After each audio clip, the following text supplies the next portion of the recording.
metan balloningizga 2 marta rasxod qilishni xohlamasangiz, bu video sizga va yaqinlaringizga manfaatli bo'ladi. Sababi, avvalambor 1-sentyabrdan hamma metan zapravkalarga kameralar o'rnatilyapti. Agar siz balloningizni ispitaniya laboratoriya qildirib, 300 davleniya urdirib, lekin qo'lingizga shu formatdagi qog'ozni berishayotgan bo'lsa, katta ehtimoliy 1-sentyabrdan keyin siz yana xuddi shu jarayonni boshqatdan qilib, vaqtingizni ketkazib, pulingizni ketkazib, shu formatdagi qog'ozni olishingizga to'g'ri keladi.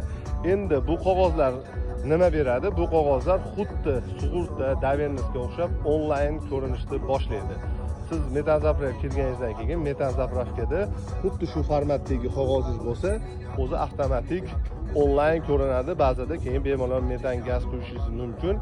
Ikkinchisi, GAI akalarning planshetidan ham chiqishni boshladi. Agar GAI xodimimiz to'xtatganda, tekshiruv jarayonida ispitaniya laboratoriya aktingiz onlayn chiqmaydigan bo'lsa, katta ehtimoliy to'g'ridan to'g'ri parkovkaga olib kirib qo'yishlari mumkin bo'ladi. Xuddi shunaqa noqulay holatlarga tushmaslik uchun pastda raqamlar qoldiramiz.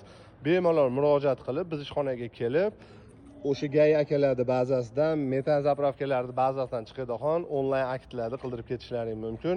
Bu videoda yaqinlaringizga, yo atrofdagi do'stlaringizga jo'natib qo'ying, manfaatli bo'ladi.